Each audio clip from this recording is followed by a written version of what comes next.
നമസ്കാരം. പൊതുവേദിയിലേക്ക് സ്വാഗതം. ചലച്ചിത്ര അക്കാദമിയുടെ ചെയർമാൻ രഞ്ജിത്ത് ഒരു മഹാപ്രതിഭയാണെന്നാണ് നമ്മുടെ മന്ത്രി സജി ചെറിയാൻ വ്യക്തമാക്കുന്നത്.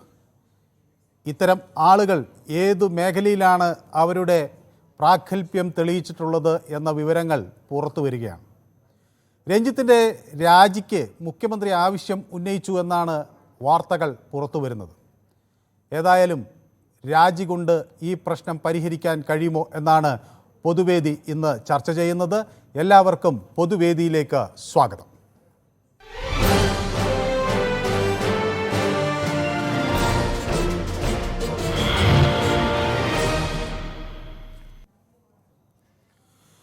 ബംഗാളി നടി ശ്രീലേഖ മിത്രയുടെ വെളിപ്പെടുത്തലിനെ തുടർന്നാണ് സംവിധായകൻ രഞ്ജിത്തിനെതിരെയുള്ള വിവാദം ഉയർന്നു പൊങ്ങിയിട്ടുള്ളത്.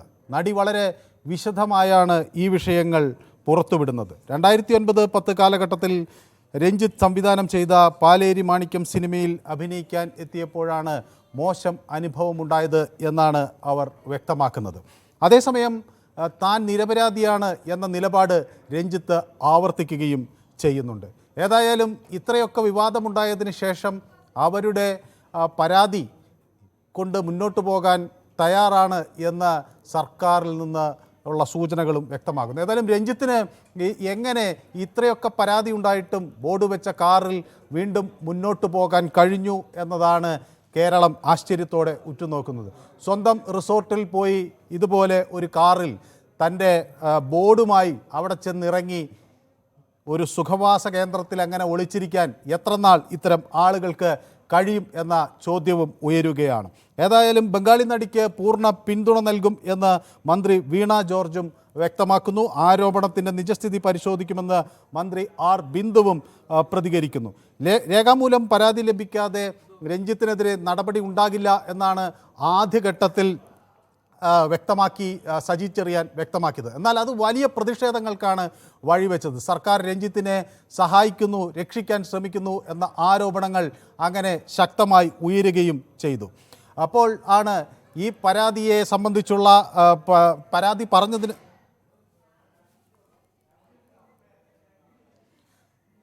പ്രദീപ് എന്നൊരു പ്രേക്ഷകൻ നമുക്കൊപ്പം ചേരുന്നുണ്ട്. പ്രദീപ് എവിടെ നിന്ന് വിളിക്കുന്നു? തിരുവനന്തപുരത്ത് നിന്നാണോ? യെസ്. നമസ്കാരം സാർ. നമസ്കാരം. നമസ്കാരം. ഇന്ന് ചായയോടൊപ്പം ഒരു കോഴിക്കഥയാണല്ലോ, അടിപൊളി.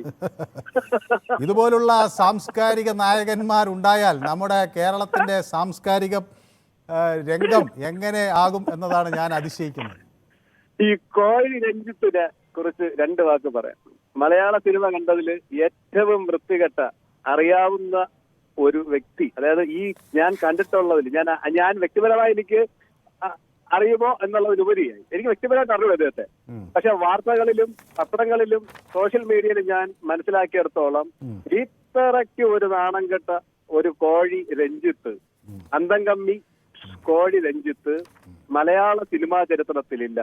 എനിക്ക് ഏറ്റവും വിഷമം എന്ന് പറഞ്ഞാൽ ഈ മലയാളികളെല്ലാം ഉപദ്രവിച്ചതിൽ പോരാഞ്ഞിട്ടാണ് ഇവൻ പോയി ഒരു ബംഗാളി ഉപദ്രവിച്ചത്.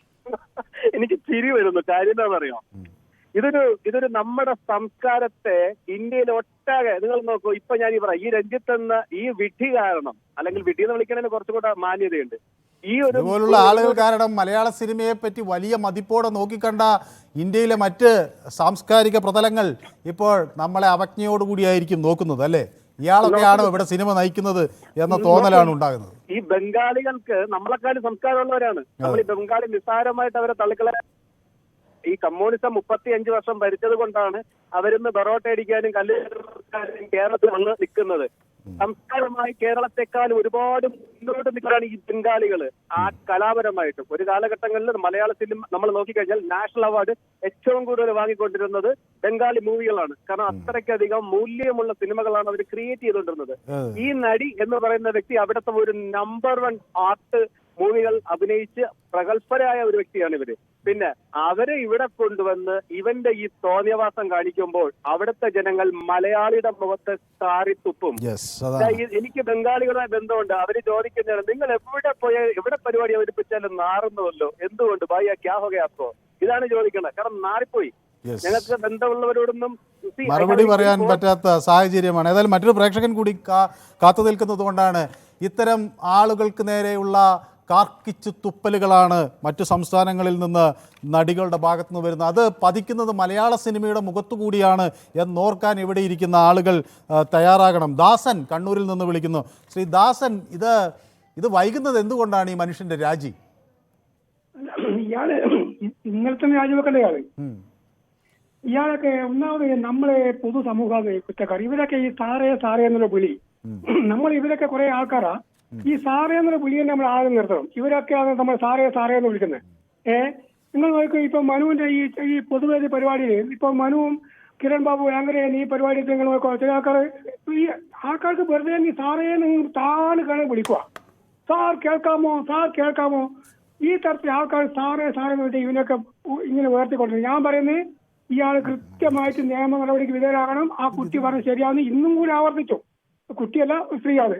അപ്പോൾ ഇയാൾ നിയമ നടപടിക്ക് വിധേയരാകണം. ഇയാളെ പറ്റി നല്ല അഭിപ്രായം പൊതുവെ ഇല്ല, എല്ലാ തരത്തിലും മോശം അഭിപ്രായം. കൃത്യമായിട്ടും ഗവൺമെന്റ് ഇടപെടുക. ഗവൺമെന്റ് കുറച്ച് എന്നാമെന്നെ കളിക്കും, കാരണം എങ്ങനെയെങ്കിലും രക്ഷപ്പെടുത്താൻ നോക്കും, പക്ഷെ അത് നടക്കൂല. ഇത് ഇയാളെ നടപടിക്ക് വിധേയരാക്കണ പറയാനുണ്ട്.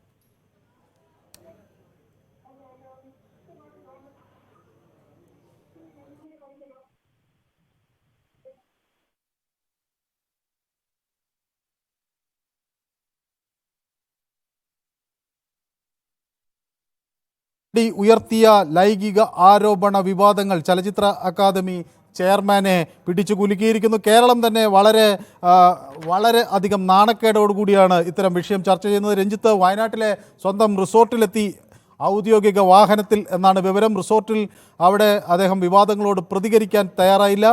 അതേസമയം കഴിഞ്ഞ ദിവസം അദ്ദേഹം ഒരു ചെറിയ വിശദീകരണം നൽകിയിരുന്നു. നടിയെ ഒന്ന് സംസാരിക്കുക മാത്രമാണ്, സിഗരറ്റ് നൽകുക മാത്രമാണ് ചെയ്തത് തുടങ്ങിയ ആരോപണങ്ങളാണ് അദ്ദേഹം ആരോപണങ്ങൾക്ക് മറുപടി പറഞ്ഞത്. ഓഡീഷന് വേണ്ടിയാണ് ഈ യുവതിയെ അല്ലെങ്കിൽ ഈ നടിയെ അന്ന് വിളിച്ചു വരുത്തിയത് എന്നാണ് രഞ്ജിത്ത് പറയുന്നത്. അതേസമയം ഇത്രയും പ്രശസ്തയായ ഒരു നടിയെ ഓഡീഷന് വിളിച്ചു വരുത്തേണ്ട കാര്യമുണ്ടായിരുന്നോ എന്ന ചോദ്യവും ചലച്ചിത്ര രംഗം ഉയർത്തുകയാണ്. ബാലകൃഷ്ണൻ എന്നൊരു പ്രേക്ഷകൻ വടകരയിൽ നിന്ന് നമുക്കൊപ്പം ചേരുന്നു. ശ്രീ ബാലകൃഷ്ണൻ, ഇത് എന്താണ് സംഭവിക്കുന്നത്? ഇത്ര നാണം കെട്ട കഥകളാണോ ഇത്രയും കാലം ഈ കമ്പിളിപ്പുതപ്പിനടിയിൽ ഉണ്ടായിരുന്നത്? നമസ്കാരം സാർ. ഹലോ, നമസ്കാരം, കേൾക്കാം, പറയൂ. സത്യത്തിൽ നമ്മുടെ നികുതി പണത്തിൽ ഉള്ള ആ വണ്ടിയെങ്കിലും സർക്കാർ തൽക്കാലം മേടിച്ചു വെക്കാൻ തയ്യാറാണ് അദ്ദേഹത്തിന്. അത് അയാളുടെ സ്വന്തം വണ്ടിയാണെന്നാണ് ഞാൻ അന്വേഷിച്ചപ്പോൾ മനസ്സിലായി കേട്ടോ. ആ ബോർഡ് എന്തായാലും അഴിച്ചു വാങ്ങിച്ചിട്ടുണ്ട്.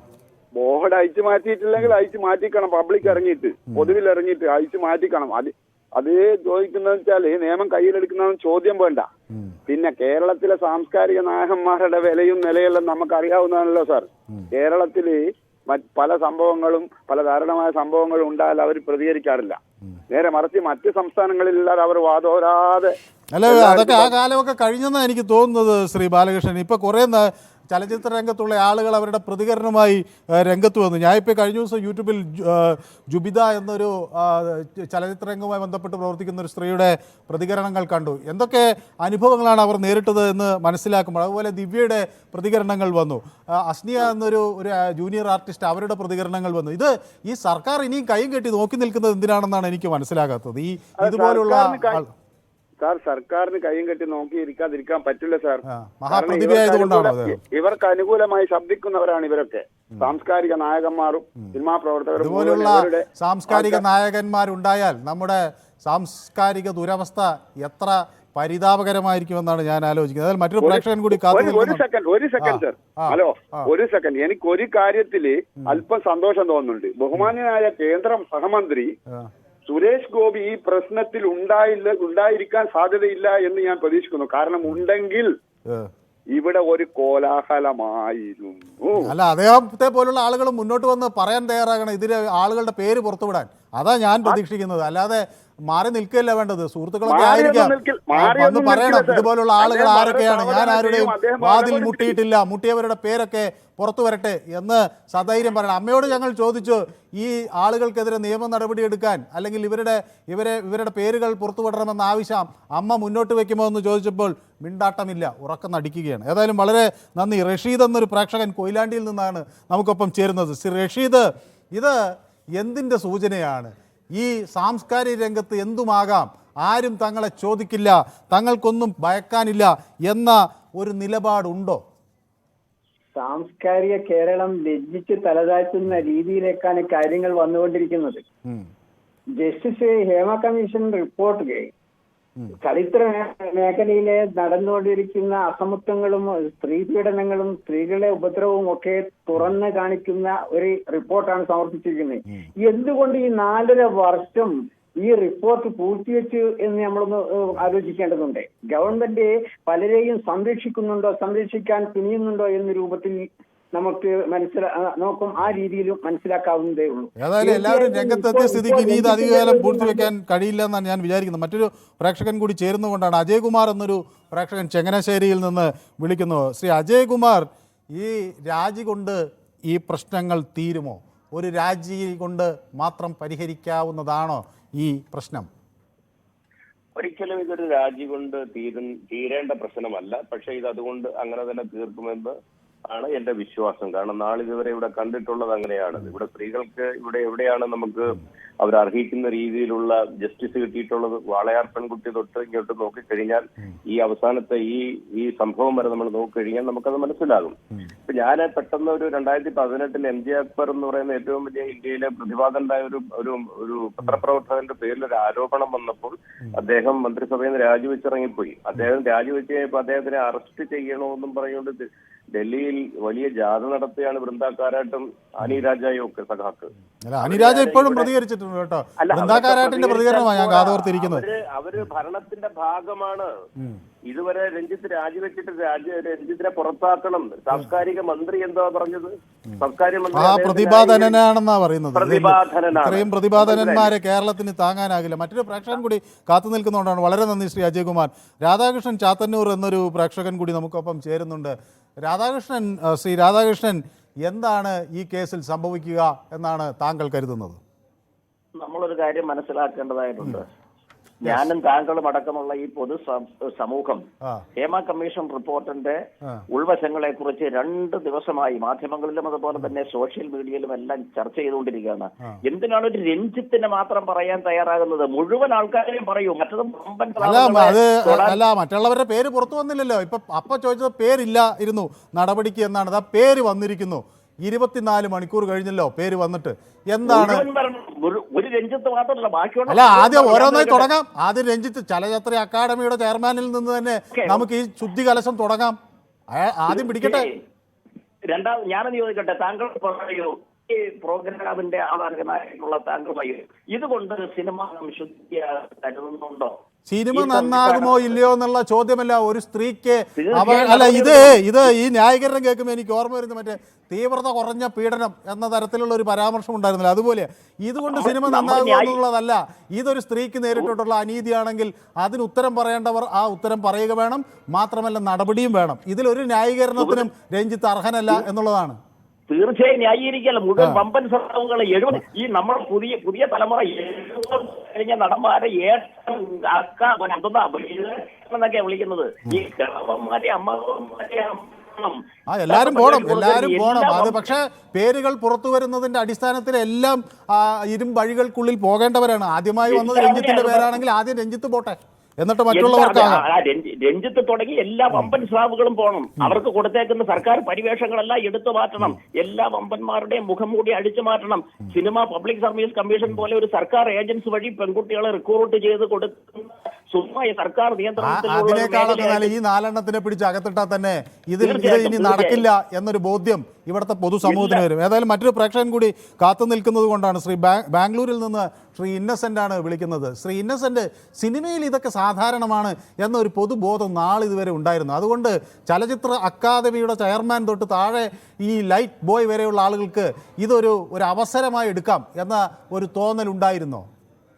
സർ, തീർച്ചയായിട്ടും. കാരണം നമ്മള് ജനിച്ച നാള് മുതൽ കേൾക്കുന്ന അന്നൊക്കെ എന്റെയൊക്കെ കുഞ്ഞുകാലങ്ങളിൽ പത്രമാസികകളിലാണ് ഇത്തരം കാര്യങ്ങളൊക്കെ വരുന്നത്. പഴയ ഹാസ്യ നടന്മാരൊക്കെ ഇത്തരത്തിൽ പോകുന്ന ആൾക്കാരാണെന്ന് പറഞ്ഞു കേട്ടിട്ടുണ്ട്. പക്ഷേ ആ കാലം കഴിഞ്ഞു സർ. അന്നത്തെ കാലം കഴിഞ്ഞു. ഇന്ന് പ്രതികരിക്കാൻ ആൾക്കാരുണ്ട്. അതുകൊണ്ട് തന്നെ ഇതുപോലുള്ള വലിയ പരിവേഷമൊക്കെ ഗവൺമെന്റ് കൊടുത്ത് നിർത്തിയിരിക്കുന്നവർക്ക് ഇങ്ങനെ തുടങ്ങിക്കഴിഞ്ഞാൽ ലൈറ്റ് ബോയ് അല്ല, അതിലും കീഴിലുള്ളവർക്കും ഇത്തരത്തിൽ പോകാമെന്നുള്ള അവസ്ഥയാണ് വന്നിരിക്കുന്നത്. യെസ്, വളരെ വ്യക്തമാണ്. ആനന്ദ് എന്നൊരു പ്രേക്ഷകൻ കൂടി പാലക്കാട് നിന്ന് നമുക്കൊപ്പം ചേരുന്നുണ്ട്. ആനന്ദ്, പാലക്കാട് എവിടെ നിന്നാണ് വിളിക്കുന്നത്? ഞാൻ പാലക്കാട് ടൗണിൽ നിന്നാണ് വിളിക്കുന്നത്. സിനിമാ രംഗവുമായി എന്തെങ്കിലും തരത്തിൽ ബന്ധപ്പെട്ട് പ്രവർത്തിക്കുന്ന ആളാണോ ആനന്ദ്? ഞാൻ അതുകൊണ്ട് ചോദിച്ചാൽ. ഞാനൊരു ഫോട്ടോഗ്രാഫറാണ്. കൂടാതെ ഈ ചാനൽ വർക്കുകളൊക്കെ ചെയ്യുന്ന ഒരാൾ കൂടെയാണ്. ശ്രീ ആനന്ദിന് എന്ത് തോന്നുന്നു? ഈ പുഴുക്കുത്തുകളെ നമുക്ക് എങ്ങനെ പിഴുതെറിയാം? അല്ല, ഈ പുഴുക്കുത്ത് എന്ന് പറയുന്നത് ഇതിപ്പോ മേൽത്തട്ടിലുള്ള ആളുകളുടെ പ്രശ്നങ്ങളാണ് വരുന്നത്. ഞാൻ ആലോചിക്കുകയാണ്, ഇതിന് താഴെ തട്ടിലുള്ള ആളുകളുടെ ഇപ്പോ ഈ സ്ക്രീനിന് പിന്നിൽ പണിയെടുക്കുന്ന സ്ത്രീകളുടെ അവസ്ഥ എന്തായിരിക്കും? ഞാൻ ഒന്ന് ആലോചിക്കുകയാണ്, അവരുടെ അവസ്ഥ എന്തായിരിക്കും? ഇതിപ്പോ മുന്നിലുള്ള ആളുകളുടെ കഥയാണ് ഇപ്പൊ നമ്മൾ കേട്ടുകൊണ്ടിരിക്കുന്നത്. അതായത് മുന്നിലേക്ക് വരാതെ പണവും പ്രതാവും അത്യാവശ്യം അവർ കൈവശം ഉള്ളത് കൊണ്ട് അവർക്ക് ഒരു കേസ് നടത്താനൊക്കെ അല്ലെങ്കിൽ ഇത്രയും വലിയ വലിയ വലിയ ആളുകളുടെ മുന്നിൽ ഇടിച്ചു നിൽക്കാൻ അവർക്ക് കഴിയുമെന്നൊരു സ്വയം ബോധ്യമുള്ളത് കൊണ്ടാണ് അവർ ഇപ്പൊ മുന്നോട്ട് വന്നിരിക്കുന്നത്. ഈ അണിയറേറ്റ് പിന്നിൽ പണിയെടുക്കുന്ന എത്ര സ്ത്രീകളുണ്ട്, അവരെങ്ങനെയൊക്കെ ഇവർ ദുരുപയോഗം ചെയ്തിട്ടുണ്ട്? അതാണ് ഞാൻ ആലോചിക്കുന്നത്. ഏതായാലും വ്യക്തമാണ്. ഏതായാലും ഇത് ഒരു മുഴുവൻ ശുദ്ധികലശത്തിന് സമയമായി എന്ന സൂചനയാണ് നമുക്ക് ലഭിക്കുന്നത്. ദുബായിൽ നിന്നൊരു പ്രേക്ഷകൻ വിളിക്കുന്നുണ്ട്. സജു കേരളത്തിൽ എവിടെയാണ് താമസം, വീട്? ഞാൻ തൃശ്ശൂരാണ്. തൃശ്ശൂർ. ശ്രീ സജുവിന് എന്ത് തോന്നുന്നു? ഈ മുഖം മൂടികൾ അഴിഞ്ഞു വീഴുന്നു, ബിംബങ്ങൾ തകരുന്നു. എനിക്ക് സത്യത്തിൽ പറയാനുള്ള, ഈ ഗവൺമെന്റും അതിന്റെ വേണ്ടപ്പെട്ട ആൾക്കാരും നിങ്ങൾ നോക്കിയാൽ മനസ്സിലാവും, എല്ലാവരും ഇതുപോലെ തിരിപ്പ് ആൾക്കാരാണ്. ഒരുവിധം ഇവരെ നോക്കിയിട്ടുണ്ടെങ്കിൽ ഇയാൾ രാജിവെച്ചാൽ തന്നെ കുറച്ചു കഴിഞ്ഞാൽ ഇയാൾ പിടിച്ചതൊക്കെ മുഖ്യമന്ത്രിയുടെ പേഴ്സണൽ സെക്രട്ടറി ആക്കും. അല്ല, ഞാൻ കണ്ടുകൊണ്ടിരിക്കുന്നത് ബംഗാളിലെ ആ നടിയുടെ പിന്നെ അഭിമുഖവും അവരുമായുള്ള ഇതൊക്കെ കേട്ടുകൊണ്ടിരിക്കുകയായിരുന്നു. അപ്പൊ അവർക്ക് ഞാൻ ആലോചിക്കാം, അവരും പറയുന്ന ഒരു കാര്യമുണ്ട്. അവർക്ക് ഇങ്ങനെ ഇത്രയും വർഷങ്ങൾക്ക് മുമ്പ് ഒരു പ്രശ്നമുണ്ടായി, അതിന്റെ പുറകെ നടന്ന് കേരളത്തിൽ വന്ന് കേസ് കൊടുക്കാൻ പോയാൽ പിന്നെ അവർക്ക് അതിന് മാത്രമേ സമയമുണ്ടാകൂ. അത് ദ്രുതഗതിയിൽ ഈ കേസുകൾ പിടിക്കാനും ഇത് നിയമത്തിന് മുന്നിൽ കൊണ്ടുവരാനുമുള്ള നടപടികളാണ് വേണ്ടത്. ഇവര് പറയുന്നത് ഞങ്ങൾ ഇരയ്ക്ക് സപ്പോർട്ടാണെന്ന്. അത് വെറും പ്രഹസനാണ്. ഇവര് വെറും വർത്താനം മാത്രമേ ഉള്ളൂ, പ്രവൃത്തിയിൽ ഒന്നുമില്ല. ഈ ഗവൺമെന്റ് ചെയ്യുന്ന കാര്യങ്ങളൊക്കെ നോക്കിയാൽ നിങ്ങൾക്ക് മനസ്സിലാവും, പലതും പ്രവൃത്തിയിൽ വരില്ല. ഒക്കെ ഇങ്ങനെ ഒരു തകർത്തടിച്ചിങ്ങനെ കത്തിച്ചേലിച്ച് വർത്താനം പറയും, പക്ഷെ ഒക്കെ കണക്കാ. ഏതായാലും വ്യക്തമാണ്. തൃശ്ശൂരിൽ നിന്ന് സുരേന്ദ്രനാണ് നമുക്കൊപ്പം ചേരുന്നത്. ശ്രീ സുരേന്ദ്രൻ, ഒരു വിവാദം അങ്ങ് കെട്ടടി കഴിയുമ്പോഴേക്കും പ്രശ്നങ്ങൾ അങ്ങനെ അവസാനിക്കും. ഒടുവിൽ പരാതി കൊടുത്ത ആ സ്ത്രീ പിന്നെ അവരുടെ ജീവിതം മുഴുവൻ ഇതിൻ്റെ നൂലാമാലകളിൽ തൂങ്ങി ചുറ്റിത്തിരിയേണ്ട അവസ്ഥ വരും. അവരുടെ ജോലി നഷ്ടമാകും, അവർക്ക് പുതിയ അവസരങ്ങൾ ലഭിക്കാതാകും. അങ്ങനെയുള്ള ഒട്ടനവധി പ്രശ്നങ്ങളിൽ കുടുങ്ങി അവർ ഇല്ലാതാകും. പരാതി കൊടുക്കണ്ട എന്ന് ചിന്തിക്കാൻ മറ്റുള്ളവരെ അത് പ്രേരിപ്പിക്കും. അങ്ങനെ ഒരു സാഹചര്യം ഇവിടെയും ഉണ്ടാകുമോ എന്ന് നമ്മൾ ഭയക്കേണ്ടതല്ലേ? നമസ്കാരം സാറേ, എനിക്ക് പറയാനുള്ളത്, ഈ രഞ്ജിത്തിനെതിരെ വന്നത് ഒരു ഗുരുതരമായിട്ടുള്ള ആരോപണമാണ്. അദ്ദേഹം എത്രയും പെട്ടെന്ന് രാജിവെച്ച് നിയമ നടപടിക്ക് തയ്യാറാവണം. അല്ല, അതിന് എന്താണ് ഈ ഇത്രയും മഹാനായ ഈ മനുഷ്യന് ഇതിന് ഇനി എന്താണ് വേണ്ടതെന്നാണ് ഞാൻ ചോദിക്കുന്നത്. ഇദ്ദേഹത്തിന് ഞാൻ രാജിവെച്ചിരിക്കുന്നു എന്ന് രണ്ടുപേരി പറയാനുള്ള ഒരു ധാർമ്മികത പോലും ഇല്ല. ഇനി അധികാരത്തിൽ അവസാന നിമിഷം വരെ കടിച്ചു തൂങ്ങാൻ പറ്റുമോ എന്നുള്ള നോട്ടമാണോ എന്ന സംശയമാണ്. നമുക്ക് നോക്കാം സാറേ, ഒന്ന് വെയിറ്റ് ചെയ്യാം സാർ, ഒന്ന് വെയിറ്റ് ചെയ്യാം. അതേമാതിരി തന്നെ നമുക്ക് നേരത്തെ പറഞ്ഞൊരു കോഴിയുടെ കഥ പറഞ്ഞു. ആ തിരുവനന്തപുരത്ത് നിന്ന് തൊട്ടടുത്ത ജില്ലയായ കൊല്ലത്തൊരു കോഴി ഉണ്ടായിരുന്നു. അതായത് വള്ളം കളിക്ക് ഒരു നടിയെ ക്ഷണിച്ചിട്ട് ഈ നടിയെ ഒരു മുന്നേ MP ആയിരുന്നു അന്ന്. ആ MP ഈ നടിയുടെ എന്താന്ന് ചെയ്ത് ഈ പറഞ്ഞ അതേമാതിരി തന്നെ ഗുരുതരമായിട്ടുള്ള ആരോപണമായിരുന്നു. അന്ന് സെറ്റിൽമെന്റ് ചെയ്തത് നമ്മൾ പൊതുസമൂഹം കണ്ടതായിരുന്നു. അത് മുഴുവൻ ക്ലിപ്പുകളിൽ കൂടെ നമ്മുടെ പൊതുസമൂഹം അന്ന് കണ്ടതാ. അത് എന്തുകൊണ്ട് അന്ന് ആ നടി പറഞ്ഞ എന്താണെന്നറിയോ? എനിക്ക് ഈ ഫീൽഡിൽ നിൽക്കാൻ പറ്റില്ല എന്ന് പറഞ്ഞുകൊണ്ട് അന്ന് അദ്ദേഹം MP ആയിരുന്നു, പാർലമെന്റിലെ MP ആയിരുന്നു അന്ന്. ആ MP-യുടെ എതിരെ പരാതി കൊടുക്കാൻ ആ നടി അന്ന് തുനിഞ്ഞില്ല. എന്താ കാരണം അറിയോ? അവർക്ക് ഞാൻ ആ ഫീൽഡിൽ നിൽക്കുന്നത് എനിക്ക് ഇനിയും ഫീൽഡിൽ തുടർന്ന് പോണം. അതുകൊണ്ടാണ് അന്ന് ആ നടി പറയുന്നത്. ഈ 15 കൊല്ലത്തെ ഇതേമാതിരി തന്നെയാണെങ്കിൽ അന്ന് ഇതേ പറഞ്ഞ മാതിരി ഇപ്പൊ പറയുകയാണെങ്കിൽ കേസ് എടുക്കുവോ? എടുക്കില്ല. എടുക്കില്ല എന്ന് പറഞ്ഞ എങ്ങനെയാ എടുക്കണം? അതാ പറഞ്ഞത്. അന്ന് നമ്മളെല്ലാവരും കണ്ടതാ. നമ്മൾ കണ്ടതുകൊണ്ട് നമ്മൾ കണ്ടു, നമ്മൾ ആ പരാതിക്കൊപ്പം നിന്നു. അവർ പരാതിപ്പെടുന്ന ഘട്ടത്തിൽ ആ പരാതി പരിഹരിക്കാൻ അല്ലെങ്കിൽ അതിനെന്താണ് നിയമ നടപടി എന്ന് എടുക്കേണ്ടതാണ്. എവിടെ പോയി അന്നത്തെ അമ്മയാ ആരെങ്കിലും ഒന്ന് പറഞ്ഞിരുന്നോ? ഇല്ല.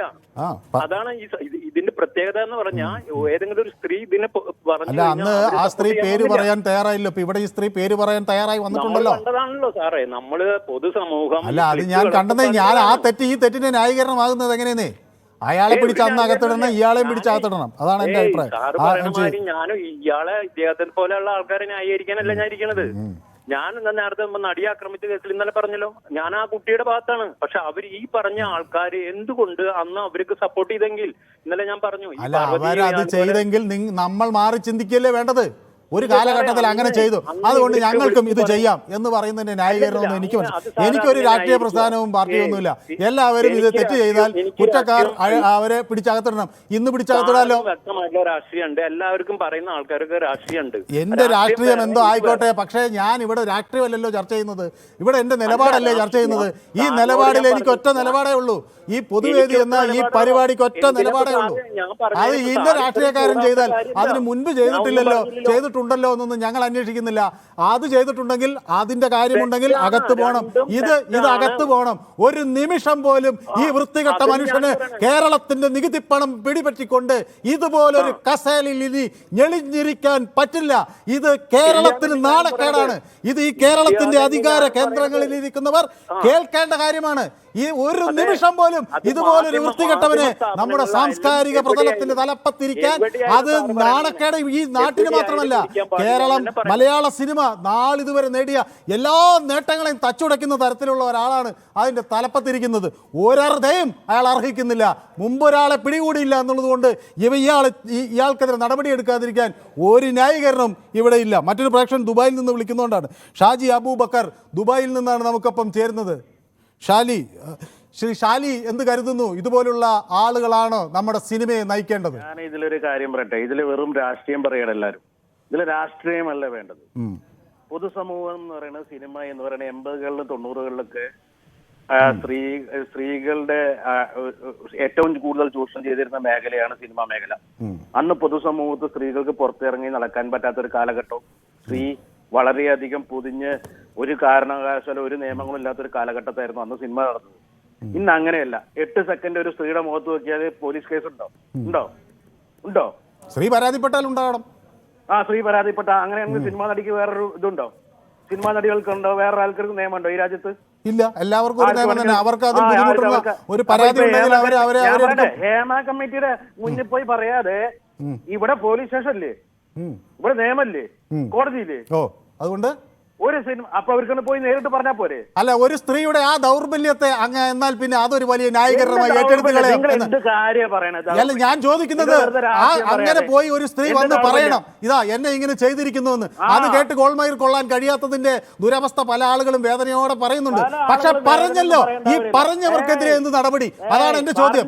ഇപ്പൊ ഒരു ബംഗാളി നടി പറഞ്ഞിരിക്കുന്നല്ലോ, ഇതൊക്കെ 80 കാലഘട്ടങ്ങളിൽ നടന്നിരുന്നു, 90 കാലഘട്ടങ്ങളിൽ നടന്നിരുന്നു. അന്ന് നിയമമില്ല, ഇന്ന് നിയമമുണ്ട്. ഇപ്പൊ ആളുകൾ പറഞ്ഞു വന്നല്ലോ, പറഞ്ഞു തുടങ്ങുന്നല്ലോ. അന്നത്തെ കാലം ഈ സ്ത്രീ പറഞ്ഞ കാലഘട്ടം എന്ന് പറയുന്നത്, നിങ്ങൾ ഒരു കാര്യം മനസ്സിലാക്കണം. ഒരു സ്ത്രീക്ക് ഇതുപോലെ ഒരു പ്രശ്നമുണ്ടായാൽ അവർ നേരിടുന്ന പ്രയാസങ്ങളെ കുറിച്ച് നിങ്ങൾക്ക് ഒരു ചുക്കും അറിയില്ല എന്നതിന്റെ വ്യക്തമായ തെളിവാണിത്. പല ആളുകൾക്കും പലതരത്തിലുള്ള പരിമിതികളുണ്ട്. അല്ലാതെ എല്ലാവർക്കും അങ്ങനെ പെട്ടെന്ന് പുറത്തു വന്നിട്ട് ഞാനിതാ ഇങ്ങനെ അയക്കപ്പെട്ടിരിക്കുന്നു എന്ന് പറയാനുള്ള മാനസികാവസ്ഥ ഉണ്ടാവില്ല. അതുകൊണ്ടാണ്, ആ ചെറിയ ബോധമുള്ളത് കൊണ്ടാണ് നമ്മുടെ നിയമ സംവിധാനം ഇരയുടെ പേര് മറച്ചു പിടിക്കണം എന്നാവശ്യപ്പെടുന്നത്. അവർക്ക് അങ്ങനെ പുറത്തിറങ്ങി വരാൻ പറ്റില്ല എന്ന ആ പരിമിതി ബോധ്യപ്പെടുത്തിക്കൊണ്ടാണ്. നിങ്ങൾക്ക് എന്താണ് പറയേണ്ടത്? ആളുകൾ വന്നില്ലെങ്കിൽ വന്നെങ്കിൽ പരാതി എടുക്കണം. എന്ത് ചെയ്താലും പരാതി പോലീസ് സ്റ്റേഷനിൽ കൊടുത്തു കഴിഞ്ഞാൽ ഭയങ്കര നിയമമാണ് കേരളത്തിൽ. നിങ്ങൾ ഏത് ലോകത്താണ് ജീവിക്കുന്നത്? ഞാൻ ഏത് ലോകത്താണ് ജീവിക്കുന്നത് എന്നുള്ള ചോദ്യമല്ലല്ലോ. കലകൊലകൊല ചർച്ച ചെയ്തിട്ട് എന്താ കാര്യം? എത്ര ആൾക്കാർക്കെതിരെ പീഡന കേസ് കൊടുത്തിട്ട് വെറുതെ ആക്കുന്നുണ്ട്? അല്ല, അതാണോ ശരി? അതുകൊണ്ട് എന്നാൽ പീഡനം വേണ്ട, നടന്നോട്ടെ സുഖമായിട്ടെന്നാണോ പറയേണ്ടത്? പോലീസ് സ്റ്റേഷനിൽ പോയി പരാതി കൊടുക്കട്ടെ. പോലീസ് സ്റ്റേഷനിൽ പോയി പരാതി കൊടുക്കണമെന്നില്ല. ഒരു പെൺകുട്ടി പീഡിപ്പിക്കപ്പെട്ടാൽ ഒരു പെൺകുട്ടി ഇല്ല വേണമെന്നില്ല, കേസ് കൊടുക്കട്ടെ. അങ്ങനെയുള്ള നിയമമുള്ള സംസ്ഥാനത്ത് അതൊരു ജഡ്ജിന്റെ മുന്നിലാണല്ലോ അവർ ചെന്ന് ഇത് പറഞ്ഞത്. ഹേമ കമ്മിറ്റി നിങ്ങൾക്കൊരു പുച്ഛമായിരിക്കാം, പക്ഷേ ആയിരക്കണക്കിന് സ്ത്രീകളുണ്ടല്ലോ ഇവിടെ. അവർക്കൊരു അവസരത്തിനായി പലപ്പോഴും ഇതുപോലുള്ള ശരീരം വിൽക്കേണ്ടി വരുന്ന, ചൂഷണത്തിന് വിധേയമാകേണ്ടി വരുന്ന സ്ത്രീകളെ സംബന്ധിച്ചിടത്തോളം ഇത് പുറത്തു വരേണ്ട ഒരു സാധ്യതയായിരുന്നു. നിങ്ങൾക്കതെന്ത് ഹേമ കമ്മിറ്റി എന്നായിരിക്കാം, അത് ചോദിക്കുന്ന ആളുകൾക്ക് അതായിരിക്കാം. പക്ഷെ അതല്ലാത്തവരുണ്ട്, അവരൊക്കെ ഒരു സിനിമ ചലച്ചിത്ര രംഗത്ത് താൻ ജോലി ചെയ്യുന്നു എന്ന അഭിമാനത്തോടെ പറയാൻ ആഗ്രഹിക്കുന്ന സ്ത്രീകൾക്ക് ഇതുപോലുള്ള ഹേമ കമ്മിറ്റികൾ വരേണ്ടതാണ്. നിങ്ങളെ സിനിമയിലെ സ്ത്രീകളെ കുറിച്ച് മാത്രം പറയാതെ എനിക്ക് സിനിമയിലെ സ്ത്രീകളെ കുറിച്ച് എന്തായാലും നിങ്ങളിൽ നിന്നൊരു ക്ലാസ് വേണ്ട. സ്ത്രീകളുണ്ട്, എത്ര പീഡന കേസുകൾ നടക്കുന്നുണ്ട്? അല്ല, അതൊരു ന്യായീകരണമാണോ ഒരു പീഡന കേസിൽ പരാതി എടുക്കാതിരിക്കാൻ? നിങ്ങൾക്ക് ചാനലുകാർക്ക് നല്ല സെലിബ്രിറ്റികളെ പിടിച്ച് കുറച്ച് ഞങ്ങൾക്ക് സെലിബ്രിറ്റികളെ അങ്ങ് പിടിച്ചു വരുത്തിയിട്ട് റേറ്റിംഗ് കിട്ടണം. അതാ നിങ്ങളോട് വന്ന് ആരാ പറഞ്ഞത്? ആരാ നിങ്ങൾക്ക് ഈ അജണ്ട മുന്നോട്ട് വെച്ച് വന്നത്? സെലിബ്രിറ്റികൾക്ക് റേറ്റിംഗ് കിട്ടാനാണ് നടക്കുന്നത്. നിങ്ങളെ പോലെ തല്ലിപ്പൊളികൾ ലോകത്തില്ല, മീഡിയനെ പോലെ തല്ലിപ്പൊളി ഞങ്ങളുള്ളത് കൊണ്ടാണ് ഈ വിഷയങ്ങളെല്ലാം പുറത്തു വന്നത്. അല്ലെങ്കിൽ ഇതൊക്കെ വളരെ രഹസ്യമായി മൂടി വെച്ച് ഗോപ്യമായി നിങ്ങളൊക്കെ തള്ളിക്കളഞ്ഞേനെ. 80കൾ ആവർത്തിക്കാതിരിക്കുന്നത് ഞങ്ങളുള്ളത് കൊണ്ടാണ്. ഞങ്ങളാണ് വിളിച്ചു പറഞ്ഞത്, ഞങ്ങളാണ് ഇതുപോലുള്ള ആഭാസന്മാർ ഇനിയും അധികാരത്തിൽ തുടരുന്നു എന്ന് പറഞ്ഞത്. അതുകൊണ്ടാണ് നിങ്ങൾ ഉൾപ്പെടെയുള്ള ആളുകൾ ഞങ്ങളെ കാണുന്നത്. അതുകൊണ്ടാണ് ഈ വൈകുന്നേരം വേറെ എങ്ങോട്ടും പോകാതെ ന്യൂസ് 18 ടെലിവിഷൻ നിങ്ങൾ ഓൺ ചെയ്തിരിക്കുന്നുണ്ടെങ്കിൽ ഞങ്ങൾ പറയുന്നതിന് ഒരു പ്രസക്തിയുണ്ട് എന്നുള്ളത് കൊണ്ടാണ്, അത് ഈ നാട് അംഗീകരിക്കുന്നു എന്നുള്ളത് കൊണ്ടാണ് ഈ മനുഷ്യന്റെ രാജി ഞങ്ങളും ആവശ്യപ്പെടുകയാണ്. ഇത് വരാതിരിക്കില്ല. ആ സമ്മർദ്ദം ഉണ്ടാകും. ആ സമ്മർദ്ദം മാധ്യമങ്ങളുടെ ഭാഗത്ത് നിന്ന് ഉണ്ടാകുന്നു. ജനങ്ങളും അതിനോടൊപ്പം നിൽക്കുന്നു. നിങ്ങളെ പേടിച്ച് പുറകോട്ട് പോകാൻ ഒരു കാര്യമില്ല. റേറ്റിംഗ് നിങ്ങൾക്ക് ആളുകൾ കാണുന്നത് കൊണ്ടാണ്. അത് ഈ കാര്യം വസ്തുതകൾ പറയുന്നത് കൊണ്ടാണ്. റേറ്റിംഗ് ഇല്ലാതിരുന്നാലും ഈ വസ്തുതകൾ തന്നെയാണ് മാധ്യമങ്ങൾ പറയുന്നത്. റേറ്റിംഗ് കുറഞ്ഞവരും റേറ്റിംഗ് കൂടിയവരും ഒക്കെ ഈ വിഷയത്തിൽ ഒറ്റ നിലപാടാണ് എടുക്കുന്നത്. നിങ്ങളെ പോലുള്ള ആളുകൾ ഇതെന്തോ വലിയ സംഭവം ഒതുക്കി തീർക്കാമെന്ന് വിചാരിച്ചാൽ ആ പ്രശ്നം നടക്കാൻ പോകുന്നില്ല. ഇത് തുടർന്നുകൊണ്ടേയിരിക്കും. ഞങ്ങളെ അങ്ങ് നിശബ്ദരാക്കിയാൽ പ്രശ്നങ്ങൾ അവസാനിച്ചു എന്ന് ധരിക്കേണ്ട. അങ്ങനെ നിങ്ങൾ നിശബ്ദരാക്കിയാൽ ആകുന്നവരല്ല ഞങ്ങൾ. ആ നിശബ്ദതയിൽ നിന്ന് ഒന്നും നിങ്ങൾക്ക് ലഭിക്കാൻ പോകുന്നില്ല. നിങ്ങൾ മിണ്ടാതിരുന്ന മാധ്യമങ്ങളെ അങ്ങ് നിശബ്ദരാക്കി വായടപ്പിച്ചു കഴിഞ്ഞാൽ പ്രശ്നങ്ങൾ കഴിഞ്ഞു. മാധ്യമങ്ങൾ നിശബ്ദരായതുകൊണ്ടാണല്ലോ ഈ വിഷയം പൊങ്ങി വന്നത്. നിങ്ങളെ പോലുള്ള ആളുകൾക്ക് രോഷം വരുന്നത് എന്തുകൊണ്ടാണെന്നൊക്കെ മനസ്സിലാവാൻ ഒരു പ്രയാസവുമില്ല. പക്ഷെ ആ രോഷം അങ്ങ് വീട്ടിൽ അവിടെ തന്നെ ഇരിക്കലേ ഉണ്ടാകൂ. ഈ പൊതുസമൂഹം ഈ വിഷയത്തിൽ ഞങ്ങളെടുത്ത നിലപാടുകൾക്കൊപ്പം ഉറച്ചു നിൽക്കും. നിങ്ങളത് വരും ദിവസങ്ങളിൽ നോക്കിക്കണ്ടോ. മുഖ്യമന്ത്രി ഉൾപ്പെടെയുള്ളവർ ഇതുപോലെ ആളുകളുടെ രാജി ആവശ്യപ്പെട്ടു കഴിഞ്ഞു എന്ന വിവരങ്ങളാണ് പുറത്തു വരുന്നത്. ഏതായാലും ഇന്നത്തെ പൊതുവേദി ഇവിടെ സമാപിക്കുകയാണ്. പക്ഷേ ഇതിനു മുമ്പ് ഈ വിഷയം ഞങ്ങൾ യൂട്യൂബിൽ പ്രേക്ഷകർക്ക് മുന്നിൽ വെച്ചിരുന്നു. ഈ ചലച്ചിത്ര രംഗത്തിൻ്റെ തലവന് ഇനി ഇതിൽ തുടരാൻ അർഹതയുണ്ടോ എന്ന ചോദ്യം, സർക്കാർ രാജി ആവശ്യപ്പെടണ്ടേ എന്ന ചോദ്യം 89% ആളുകൾ ആ രാജി അടിയന്തരമായി വേണം എന്ന ആവശ്യമാണ് മുന്നോട്ട് വയ്ക്കുന്നത്. അതുതന്നെയാണ് പൊതുവേദിക്കും പറയാനുള്ളത്. ഇന്നത്തെ പൊതുവേദി ഇവിടെ സമാപിക്കുന്നു. നാളെ മറ്റൊരു വിഷയവുമായി വീണ്ടും കാണാം. നന്ദി.